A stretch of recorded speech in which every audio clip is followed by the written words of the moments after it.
thought it'd be interesting to talk about the conversations with these kids. Just listening to the voiceovers at the end of the credits.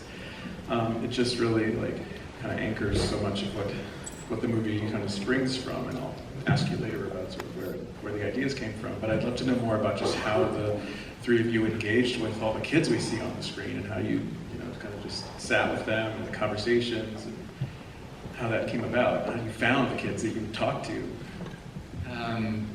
Kari Pitkin, who does Radio Rookies, as a WNYC show, as a producer, helped us find the kids. And we were really helped by a few different schools, like the Bog School in Detroit, the Homer Plessy School in New Orleans. What was the PS in New York City? And there was an amazing teacher and principal there who helped us find the kids you saw from New York City.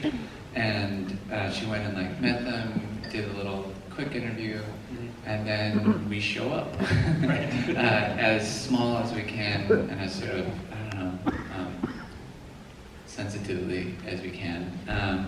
But that part was really fun, and I think really expansive, and really helped the rest of the filmmaking, because you're just about being there and aware and present with these younger people who you are a visitor in their home.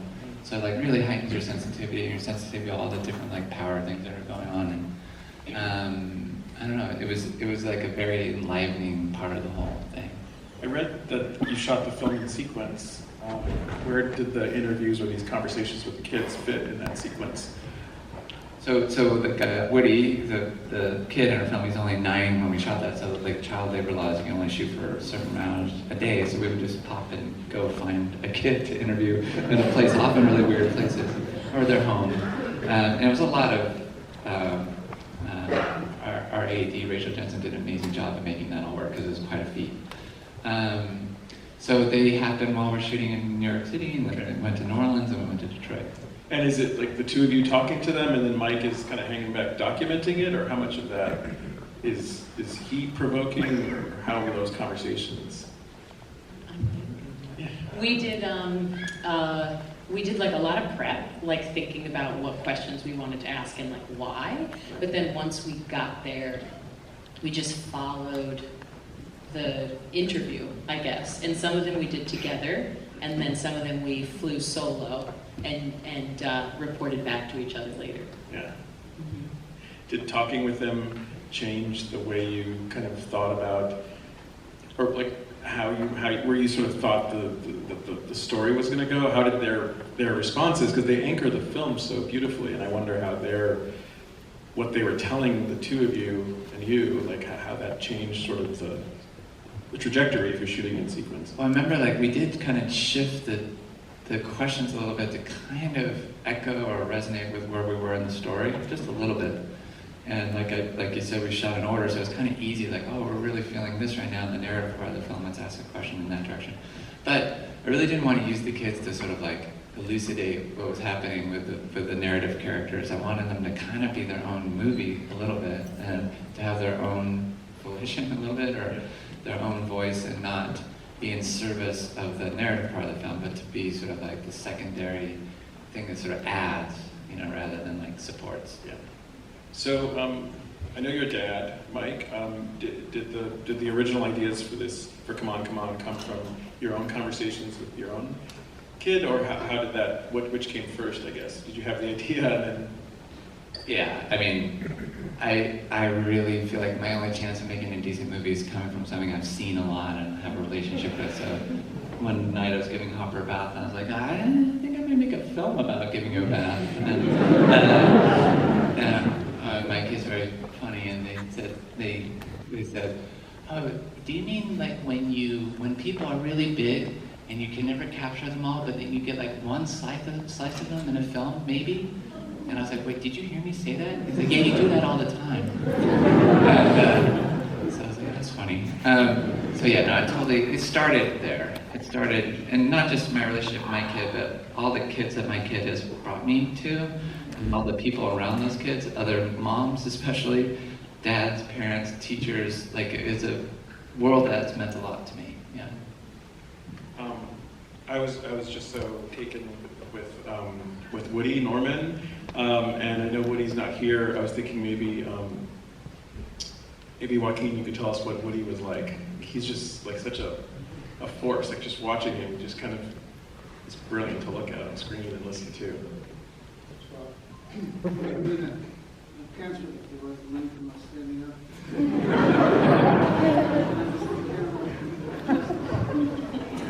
And hi, everybody.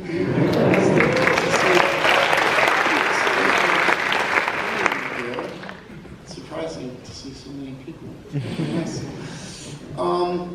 Woody. Yeah, I mean, first, I don't know if you'll know this, but he's English. So it's pretty shocking because he does an American accent so convincingly. But let's see, I think it was apparent almost immediately that we were dealing with somebody that was highly intelligent and very sensitive and thoughtful and really understood this character and what Jesse goes through, what he is going through.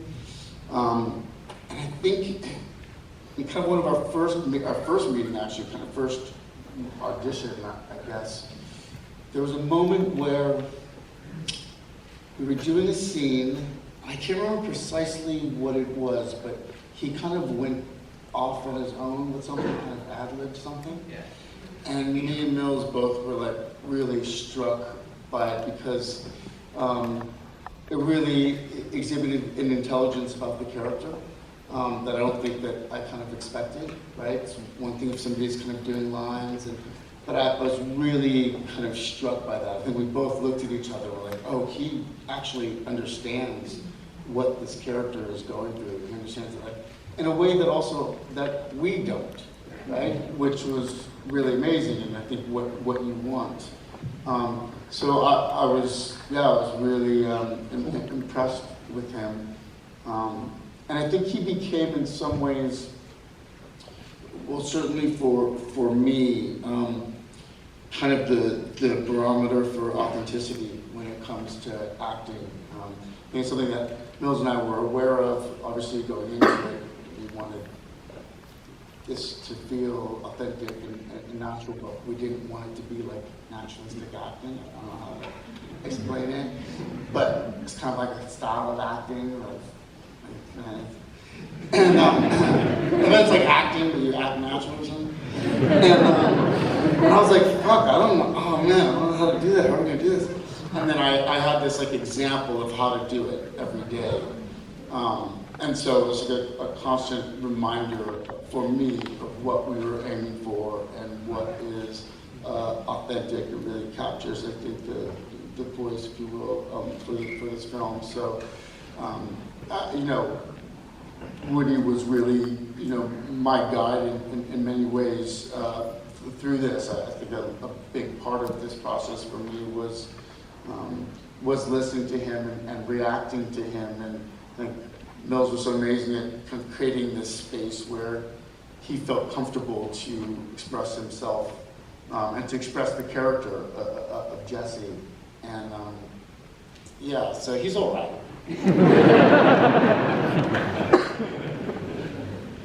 I mean, Mike, listening to Joaquin talk about the way you all worked, it makes me think about, as watching the movie, it makes me think about sort of a documentary type approach that maybe you took to some of the way you were shooting. I don't know if that's true, but I'm thinking about just sort of the way the camera's moving, and you worked with Robbie Ryan as a cinematographer. I'm wondering if does that resonate at all? Is it? Oh yeah, for sure. Trying to not make it feel like, oh, we're shooting now. Like doing everything you can to get away from that feeling. And like Molly's first scene in the movie, she didn't know we were shooting. I was just gonna say, like it was like Joaquin and I were just like shooting the shit, I thought. And then I was like, oh, he's kind of like moving into the scene. And then I was like, oh, okay, I better stay committed. I'm gonna like move into the scene too. But I thought we were just working something out. And then all of a sudden, Mike was like, okay, great. And then Joaquin was like, you didn't know that was happening, did you? I was like, no idea. I was like, let's keep doing that. Like, no idea. You want to, I'm happy if it feels like you're playing, there's no stakes, and everyone feels like quite free, and there's like, failures invited and all that kind of stuff. And especially, I think, when we first met Woody, we met Woody together, and we realized really quickly, Woody thrives under freedom. Woody presents so many amazing options, and he's really so smart and dead on. And it's not like people, we did some press today, but what was it like working with a kid? And I was like, you mean Joaquin? I don't know, maybe. Woody's not that.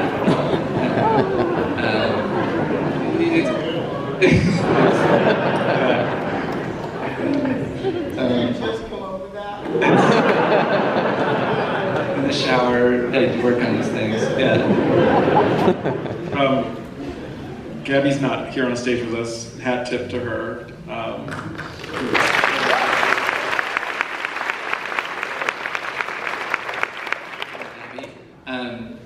She's also all right? I feel like she's okay. Gabby, I've always wanted to work with Gabby. I feel like she's brilliant every time I've seen her in Transparent or Girls. I was like, whoa, that was real. That was completely surprising. That was without any tropes or anything. And when I dreamed of Joaquin being this, and then I just sort of had this image of them two together, and they felt like so familial, and I don't know, I had this hunch that they would have a similar cosmos. And it was so lovely. I adore Gabby. I adore all the conversations we had around the script. I still adore all the conversations we have. She's an amazing mom. It was so great to infuse the film with her own experiences. Funny as hell, and just really brilliant.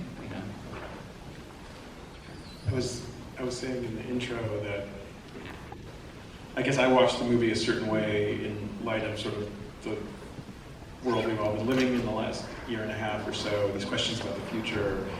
As I said in the intro, you couldn't have, you didn't write the movie or think about the movie with that foresight of what we were about to all go through. But I wonder how you think about it differently, because I feel like the kind of conversations that we had, we talked in Telluride when the movie played, and I felt like people were really connecting with the movie because of some of these questions you're asking about the future and in the moment they're watching it in. Yeah. So do you see it differently than kind of your original thoughts? Well, movies are so trippy, right? Your reactions to them are truly trippy and subjective. I just watched a little bit tonight and had a completely different experience than I've ever had watching a movie, and I've watched it hundreds of times. I can't explain it to you. Some personal shit that's going on in my life really resonated in the screen and it completely shocked me, and I was bawling up there, So movies do that to everyone. To me, this is a post-2016 film. This film was written in the debris field of the Trump times, and thinking about that and our place in that. And so it's kind of similar, related, but thinking about the future, it really came from that moment. Yeah. We don't have a lot of time left. I will allow quickly 1 or 2 questions, but very brief, short question.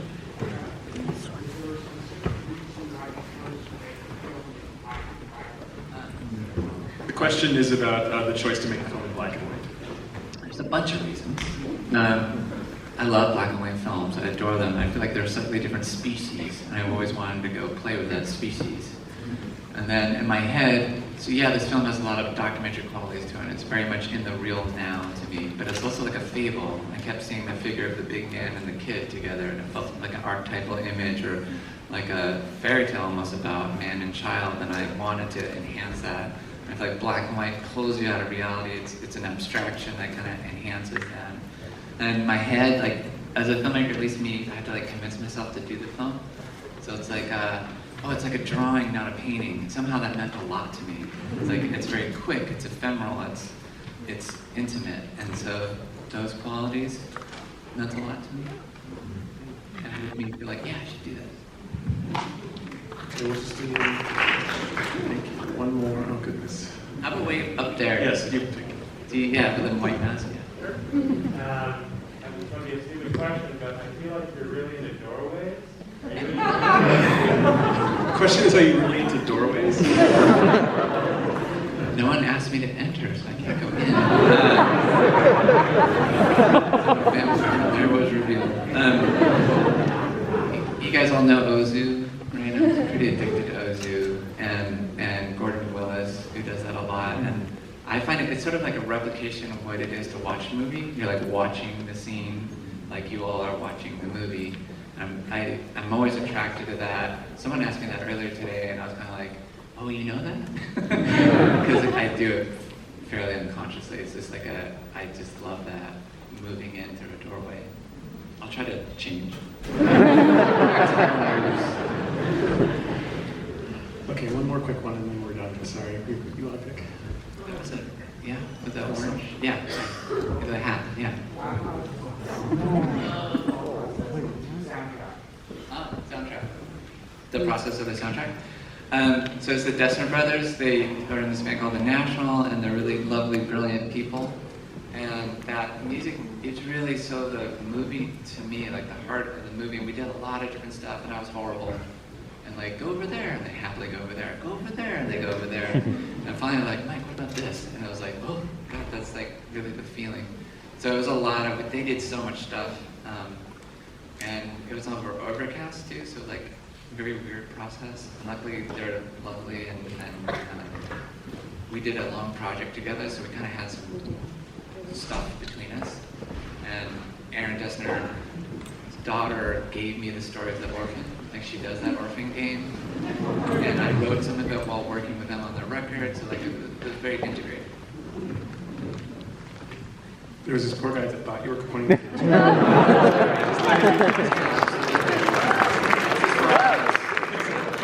All right, okay.